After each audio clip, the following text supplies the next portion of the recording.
Hello,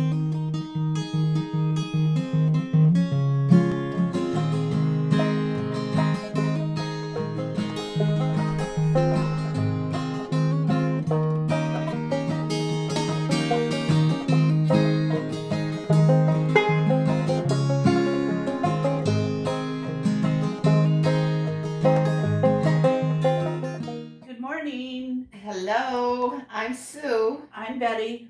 We're the Smith sisters. We still are, yes.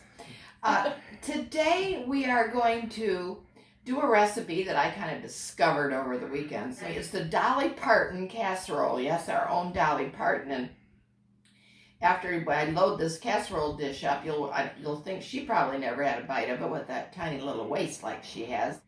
The last episode, we were at the Stars Farm gathering vegetables and doing a look around at the Stars Farm. So now in this episode, we're going to use these vegetables in the Dolly Parton Casserole.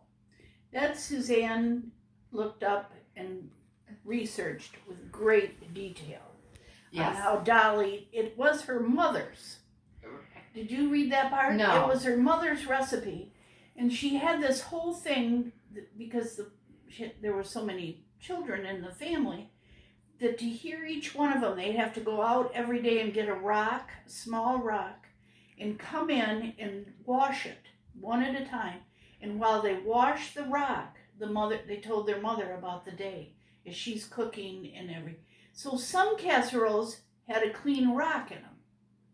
Oh, for gosh sakes, I didn't read that. Yeah.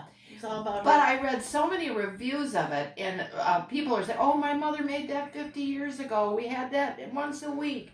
We called it more because everybody else wanted more. So it's just something that we've probably all had one way or another. But we just decided with the bounty of the vegetables. And so we're going to prepare the casserole, and then I've invited Betty and my brother-in-law Ed and our friends Joanne and John Bond over tonight, and we'll enjoy the casserole with some fresh Stars sweet corn.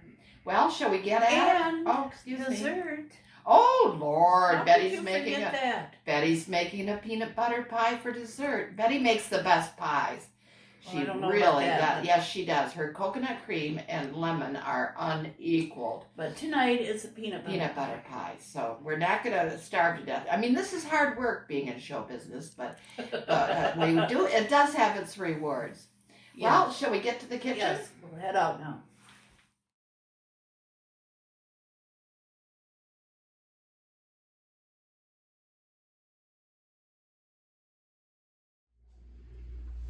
Now for the assembly of our Dolly Parton casserole.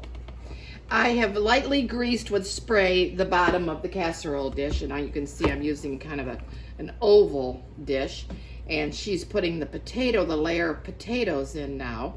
So just dump them in, Betty, and then we'll separate them. There we go. Oh my gosh, I hope this dish is going to be big enough. I'm going to add some I'm using today the Essex May Market garlic salt from Essex, Connecticut. A very, very favorite garlic salt that we all love, and my friends, the Leonardis, make sure I get.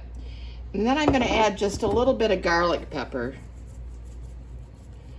Okay, and then we're going to do the onions. We have 2 sliced candy onions that you remember us buying at the Stars Market and Stars Farm. We've got a lot. Dump. Okay, separate. Good grief. Shall I keep adding them, I guess? No, I think... You think we have enough onions? Oh, I didn't pour that butter over. Butter was supposed to go over the potatoes. Well, I decided I'm going to also just perk a little olive oil into it, which we'll do on the top too. Then you can either use celery or green pepper. Cabbage.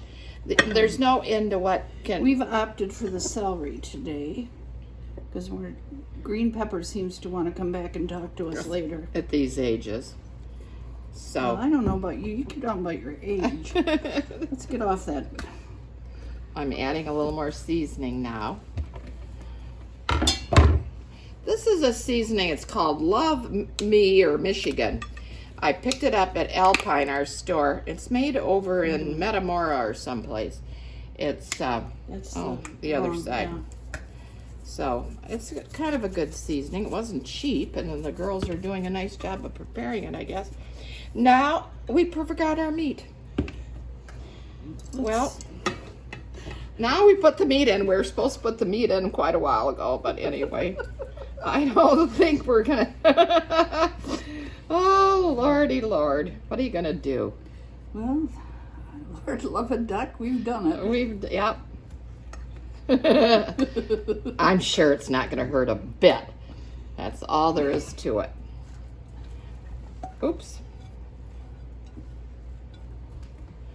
Now, the recipe calls for either sliced tomatoes or diced canned tomatoes, and we had a couple of tomatoes that were ready to go on us, so we're using both. I think the liquid will be good for in the canned, and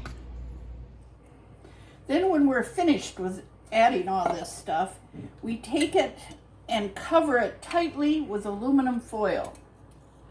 And it bakes for 2 hours. At what temperature? 350. So there it is, and we're going to show you the finished product as we sit down to enjoy it tonight. You could put the meat in after the potatoes if you're so inclined.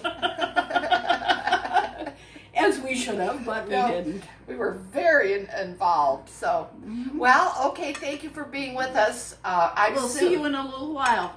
I'm Betty. We're the Smith sisters.